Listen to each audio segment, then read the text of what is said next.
जिससे नीचे चलते हैं, नीचे का तहखाना आप लोगों को दिखाते हैं।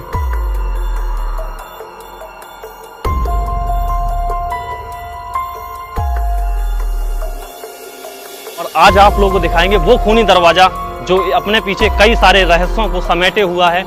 क्या है उसका रहस्य और क्यों उसको बोलते हैं खूनी दरवाजा, ये आज की इस वीडियो के अंदर हम आप लोगों को बताने वाले हैं।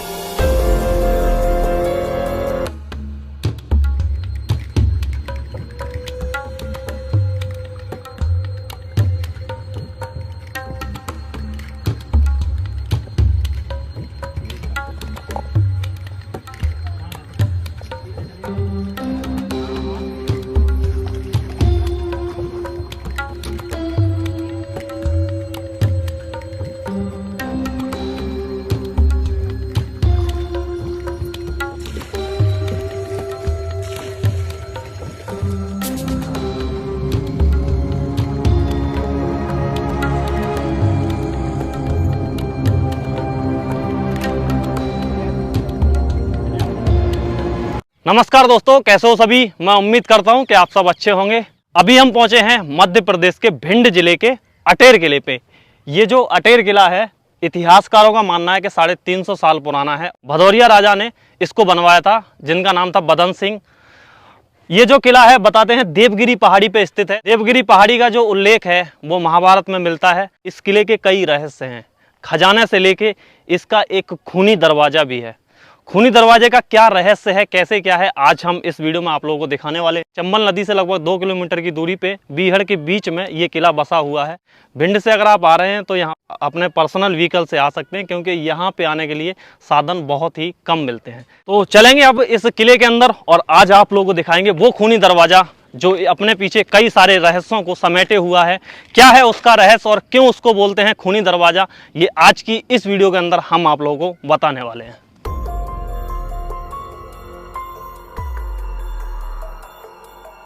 साढ़े 350 साल पुराना ये जो रंग है अभी भी इसमें है। आप लोगों को दिख रहा होगा, ऊपर वहाँ पे एक हाथी बना हुआ है और नीचे फूल पत्तियां बनाई गई हैं। तो ये 350 साल पुराना कलर है जो आज भी यहाँ पे देखने को आप लोगों को मिल जाएगा।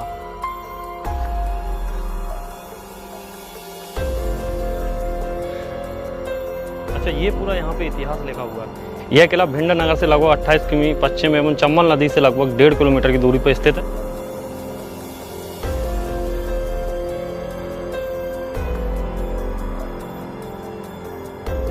जैसे ही हम किले के अंदर प्रवेश करते हैं इन विशाल गेट से, यहाँ पे आप लोग देखेंगे तो किले के कुछ टूटे हुए अवशेष यहाँ पे पड़े हुए हैं, जो काफ़ी विशाल यहाँ पे पिलर हैं।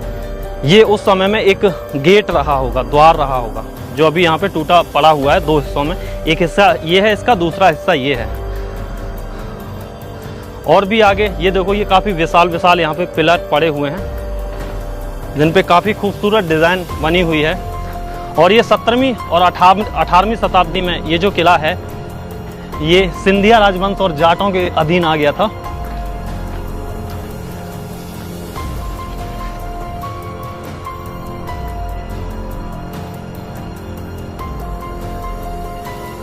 जब हम इस गेट से प्रवेश करते हैं, इस द्वार से प्रवेश करते हैं, तो सबसे पहले ही हमें देखने को मिलता है दीवाने आम। दीवाने आम वो हिस्सा हुआ करता था जहाँ पे जो राजा थे वो आम जनता की समस्याओं को सुना करते थे। यहाँ पे राजा आम जनता से मिला करते थे। काफ़ी बड़ा यहाँ पे अगर आप देखेंगे तो एक आंगन बना हुआ है। और बता दूं कि ये जो आंगन है ये 2 मंजिला इमारत है। इसके नीचे भी एक और बना हुआ है, वो भी आप लोगों को दिखाएंगे।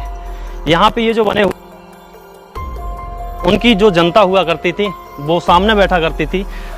नीचे के हिस्से में यहाँ पे उनके मंत्रीगण बैठा करते थे और आगे की तरफ उनकी पब्लिक जो मिलने आया करती थी वो बैठा करती थी। ये था उनके बैठने का स्थान, जहाँ पे राजा बैठा करते थे। और इस साइड में भी और भी ये बने हुए इसी तरह के। तो ये उनके बैठने का स्थान था जहाँ पे राजा बैठा करते थे और जहाँ बैठ के आम जनमानस की समस्याओं को सुना करते थे। यहाँ से अगर आप देखेंगे तो यहाँ से नीचे जाने के लिए भी रास्ता यहाँ से बना हुआ है। सीढ़ियाँ हैं जो शायद जर्जर हैं, कभी भी ये टूट सकती हैं। यहाँ पे नीचे जाने के लिए हैं, वहाँ पे दूसरे हिस्से में जाने के लिए सीढ़ियाँ बनी हुई हैं। तो ये था उस समय का दीवाने आम, जहाँ पे आम जनता की समस्याओं को सुना जाता था। इसकी जो डिज़ाइन को आप लोग देखेंगे, इस डिज़ाइन को देखिए, कितनी खूबसूरत डिज़ाइन को यहाँ पे बनाया गया है। ऊपर जो पिलर हैं, पिलरों की डिज़ाइन को आप लोग देखेंगे तो ये भी काफ़ी खूबसूरत डिज़ाइन यहाँ पे उकेरी गई है। यहाँ इस किले में आप लोगों को राजपूत और मुग़ल दोनों ही शैलियों को देखने को आप लोगों को मिल जाएगा। ये जो है ये एक राजपूत शैली में इसको बनाया गया है, एक छतरी टाइप में यहाँ बनी हुई है। इसको हाथी खाना बोलते हैं। ये राजा के हाथी बांधने के काम में आता था, यहाँ पे राजा का हाथी बनता था। बीच में यहाँ पे आप देखेंगे तो एक गुम्बद बना हुआ है, चारों तरफ से इस पे पिलर लगाए गए हैं, जो 4 पिलर हैं और चारों तरफ ही इसके गेट बनाए गए हैं, द्वार बनाए गए हैं। अभी हम अंदर की तरफ चलते हैं और किले का आगे का हिस्सा भी आप लोगों को दिखाते हैं। अभी हम आ चुके हैं महल के अंदर और यहाँ पे ये जो बना हुआ है इसको बोलते हैं दीवाने खास, जहाँ पे राजा अपने मंत्रियों के साथ में और जो खास लोग होते थे उनसे अपनी मीटिंग किया करते थे, उनसे मिला करते थे। इसको बोलते हैं दीवाने खास। सामने यहाँ पे ये जो बिल्डिंग आप लोगों को दिख रही है इसको बोलते हैं राजा महल। इस साइड में राजा महल बना हुआ है। यहाँ पे अगर आप देखेंगे तो ये यहाँ पे मंदिर बना हुआ है। ये जो यहाँ पे बिल्डिंग दिख रही है, जो 7 मंजिला बिल्डिंग है, इसको सचखंडा बोलते हैं। और ये एक टावर है जिसमें ऊपर उनका एक सैनिक खड़ा रहता था। सुरक्षा को दृष्टि में रखते हुए यहाँ पे सैनिकों के लिए इसको बनवाया गया था। ये एक सतखंडा महल है। ये जो किला है नीचे भी 1 मंजिल बना हुआ है, यानी इसके नीचे जहाँ पे मैं खड़ा हूँ ये एक छत है, इसके नीचे ये किला बना हुआ है। चलिए अब हम चलते हैं रानी महल में और आप लोगों को रानी महल दिखाते हैं। यहाँ पे इसके ये गेट बने हुए हैं और जैसे ही हम गेट से अंदर आते हैं तो यहाँ पे एक वरामदा बना हुआ है, जो उस टाइम पे इसकी छत होगी। अभी छत इसकी टूट चुकी है, निकल चुकी है, आधी छत रह गई है और पहले इसकी पूरी छत होगी। तो यहाँ पे भी बहुत सारे चित्र वगैरह बने हुए थे जो निकल चुके हैं। इससे अंदर जब आप आएंगे यहाँ पे ये इसका भीतर का हिस्सा है, तो यहाँ पे भी आप लोगों को कमरे ही देखने को मिलेंगे। इस साइड में भी कुछ कमरे बने हैं और यहाँ पे अगर आप देखेंगे उस साइड में भी कमरे बने हुए हैं।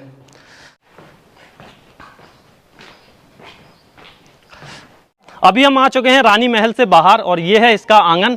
सामने ही आप लोगों को देखने को मिलेगा राजा का महल। तो राजा के महल में अभी हम अंदर जाने वाले हैं और राजा का जो महल है वो भी आप लोगों को दिखाएंगे। ये भी रानी महल की तरह ही बना हुआ है। यहाँ पे देखो ये एक है, यहाँ से जो है ये आप लोगों को एक छतरी दिख रही हो, गुम्बद दिख रहा होगा बना हुआ। इसके अंदर आप लोगों को कई सारे गेट दिख रहे होंगे। उन गेट में अंदर कमरे बने हुए हैं और बीच में मेरे हिसाब से आंगन है जो काफी खूबसूरत है। उस आंगन में चलने की कोशिश करते हैं कि कहां से उसमें जाया जाएगा। यहां पे अगर आप देखेंगे तो ये बना हुआ है राजा का महल, जिसमें राजा रहा करते थे। यहां पे पानी भरा जाता होगा और इसमें गुलाब के फूल डाले जाते होंगे। गुलाब के फूलों को डालने के बाद इसके साथ में ये जो है यहाँ पे जो बना हुआ, इससे जो हवा आती होगी, ये हवा यहाँ से और इस पानी को छूती हुई सुगंधित मतलब हवा अंदर की तरफ जाती होगी। महल के आंगन के बीच में यहाँ पे एक मंदिर भी बना था। हालांकि यहाँ पे 2 इस तरह के बने हुए हैं, एक यहाँ पे आप लोगों को देखेगा पालकी के शेप का, दूसरा उस साइड में भी वहाँ पे बना हुआ है।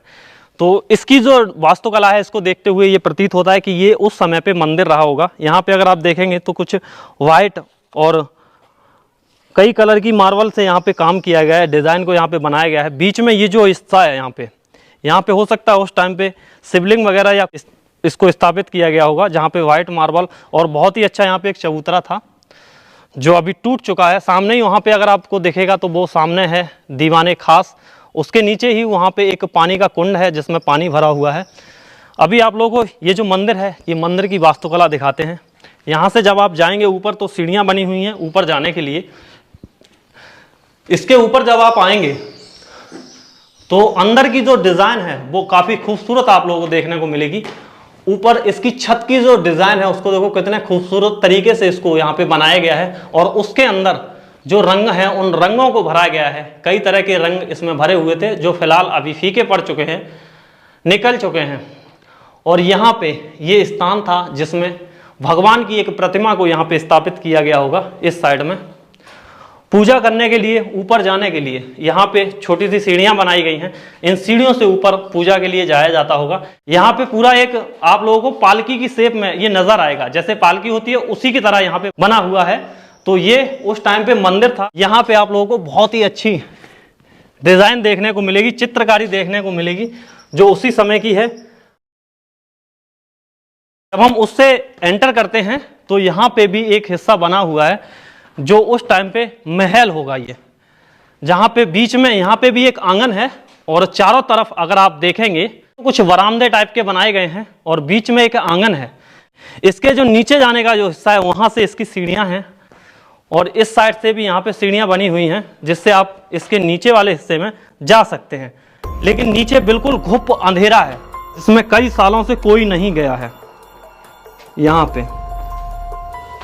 यहाँ इससे नीचे जाने के लिए रास्ता है लेकिन बिल्कुल घुप अंधेरा है जिसमें कोई नीचे नहीं गया है काफ़ी सालों से। नीचे का जो हिस्सा है वो भी खूबसूरत बना हुआ है। अपनी रिक्स पे मैं नीचे की तरफ पहुंचा हूं, आप लोग यहां से देखो, मैं अपने कैमरा लेके आप लोगों को दिखाता हूं। ये देखिए, ये इसके नीचे का सिरा है जो नीचे बना हुआ है और ये भी अभी काफ़ी खूबसूरत है।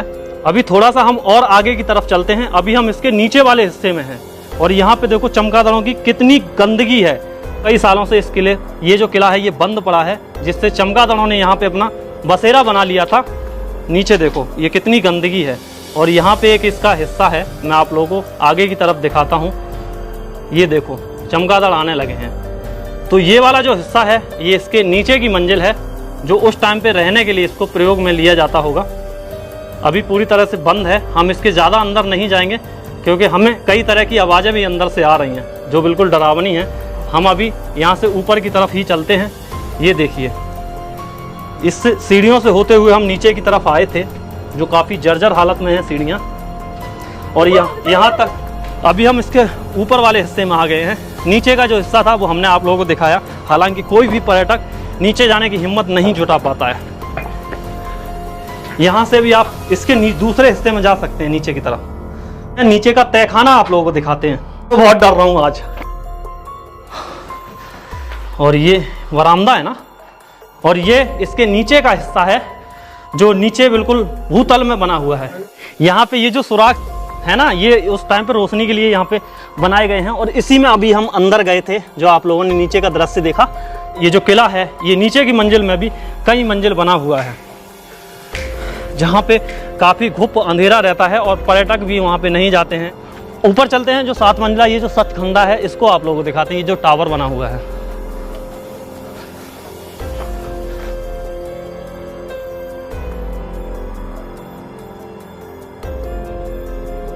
हम अभी इसके जो सतखंडा है ऊपर जाने की कोशिश कर रहे थे लेकिन पुरातत्व विभाग ने इसकी जो ऊपर की सीढ़ियां उसको बंद कर दिया है क्योंकि ये जर्जर हालत में होगा। यहाँ पे पत्थरों को इस प्रकार से कुछ लगा दिया है जिससे ऊपर ना जा पाए। तो हम अभी इससे नीचे ही चलते हैं, आ जाओ। कमल नदी के किनारे बसा ये जो दुर्ग है, ये खजाने के लालच में जो यहाँ के स्थानीय लोग हैं उन्होंने इसके नीचे के कच्छ जो हैं उनको खोद डाला है। अभी हम नीचे की तरफ गए थे, वहाँ पे हमने देखा कि कई जगह पे खुदाई की गई है। किसी को कुछ मिला या नहीं इसकी सटीक जानकारी तो नहीं है, लेकिन खुदाई के बाद देखभाल ना होने के कारण यह किला जर्जर हालत में जख्म लिए आज भी खड़ा हुआ है। ऊपर का हिस्सा मैंने आप लोगों को दिखा दिया है। हालांकि जिसकी वजह से ये जो किला मशहूर है, एक जो खूनी दरवाज़ा बताते हैं इस किले के अंदर, तो आगे हम वो खूनी दरवाज़ा आप लोगों को दिखाने वाले हैं कि क्या है वो खूनी दरवाज़ा और क्या था उसका रहस्य। महाभारत में देवगिरी पहाड़ी का उल्लेख मिलता है। इस पहाड़ी पर एक दुर्ग बना है जिसमें एक खूनी दरवाज़ा था। आखिर क्यों था इस दुर्ग में यह खूनी दरवाज़ा और क्या खास है, तो जानिए आज हम आप लोगों को बताते हैं। ये जो दरवाज़ा आप लोगों को दिख रहा है इसी को बोलते थे खूनी दरवाज़ा, जिसका जो कलर है वो लाल है। लाल पत्थरों से इसको बनाया गया है और इसके कलर को भी लाल किया गया है। ये जो गेट था, पहले इस गेट से आम जनता को जाने की अनुमति नहीं थी। यहाँ से जो राजा के गुप्तचर थे, जो सेना के बीच में रहते थे और जो राज्य के बीच में घूमा करते थे, जो सैनिक मतलब उनके जो गुप्तचर होते, जो गुप्त बातों को राजा को बताया करते थे, उन्हीं को इससे अंदर जाने की अनुमति थी। तो वो जब इस किले में अंदर जब आते थे, ये जो गेट है, इस गेट से जब अंदर जाते थे तो बताते ऐसे हैं कि ये जो गेट है, इस गेट पे एक किसी पशु के, वैसे कहने में तो ये ऐसे बताते हैं भेड़ बकरी, किसी का एक सर इस दरवाजे के ऊपर वहां पे टांगा जाता था और उसका जो खून गिरता था, वो खून गिरने के लिए यहाँ पे एक बर्तन को रखा जाता था जिसके अंदर वो खून गिरता था। और बताते हैं जो गुप्तचर राजा से मिलने के लिए जाते थे, वो जो यहाँ पे खून गिरता था उस खून से तिलक करने के बाद इसमें अंदर जाते थे और फिर राजा से मिलने की उनको परमिशन मिलती थी। यानी जो यहाँ से खून का तिलक करके जाते थे उन्हीं को राजा से मिलने की परमिशन होती थी। वो तिलक देखने के बाद उनकी पहचान होती थी कि ये एक गुप्तचर है और राजा से मिलना चाहता है। इसीलिए इस जो दरवाजे को बोलते हैं खूनी दरवाजा। जैसे ही हम इस दरवाजे से अंदर की तरफ जाते हैं तो ये जो किला है ये कई मतलब मंजिल नीचे बना हुआ है। नीचे की जो मंजिलें होती हैं जिनको तहखाना बोलते हैं उसमें ये बना हुआ है, जिसको अभी बंद किया गया है। तो ये इसके नीचे का हिस्सा है। ऊपर का किला तो ऊपर है, लेकिन ये इसका नीचे का हिस्सा है। इस साइड में भी नीचे कुछ बना हुआ है, लेकिन इस साइड में वो तो बिल्कुल वहां पे घुप अंधेरा है, जहां पे जाना खतरे से खाली नहीं होगा। इसमें अंदर चलते हैं और अंदर से आप लोगों को ये नीचे का हिस्सा दिखाते हैं। जैसे ही आप जाएंगे तो एक गलियारा टाइप का बना हुआ है। दोनों तरफ अगर आप देखेंगे यहाँ पे तो देखिए ये कक्ष बने हुए हैं। तो ये पहले सैनिकों के कक्ष रहे होंगे, यहाँ पे सैनिक खड़े होते होंगे। और ये जो गली है, जो गलियारा है, आगे की तरफ जाता है। इससे जब आगे की तरफ जाएंगे तो आगे जाके आप महल के अंदर निकल जाएंगे। लेकिन चमगादड़ जो हैं बहुत ज्यादा संख्या में। ऊपर दिखाइए अमर भाई, ऊपर वाले उसमें दिखाइए, थोड़ा सा आगे जाके कितने सारे चमगादड़ हैं। अगर इतने सारे चमगादड़ एक इंसान के ऊपर चिपक जाएं तो कितना खतरनाक हाल करेंगे उसका, सोचिए। और इसी तरह आगे बहुत सारे चमगादड़ हैं, तो हम आगे की तरफ नहीं जाएंगे। यहाँ पे अगर आप देखेंगे तो ये गुप्त रास्ता बना हुआ है। ये देखो, ओ भाई साहब देखो कितने सारे चमगादड़ हैं इसके अंदर, ये देखो। और नीचे यहाँ पे अगर आप देखेंगे तो इसके नीचे का हिस्सा है। जैसे हम आप बता रहे थे ना आपको कि नीचे ये कई मंजिल किला बना हुआ है, तो ये इसके नीचे का हिस्सा यहाँ पे बना हुआ है, जिसमें आप लोग देखेंगे तो कमरे टाइप के इसमें बने हुए हैं। तो ये है इसके नीचे का हिस्सा, जो अभी पूरी तरह से खत्म हो चुका है। नीचे चमगादड़ों का बहुत ज़्यादा गंदगी है, यहाँ पे निकलते हैं, बहुत बुरी स्मेल यहाँ पे आ रही है। तो दोस्तों आज की इस वीडियो को हम लोग यहीं पे एंड करते हैं। वीडियो आपको कैसी लगी कमेंट करके ज़रूर बताएं। वीडियो आपको पसंद आई हो तो वीडियो को लाइक कर दें। चैनल पे अगर आप नए हैं, पहली बार इस वीडियो को देख रहे हैं, नीचे एक रेड कलर का सब्सक्राइब बटन होगा, उसको दबा के चैनल को सब्सक्राइब कर लें।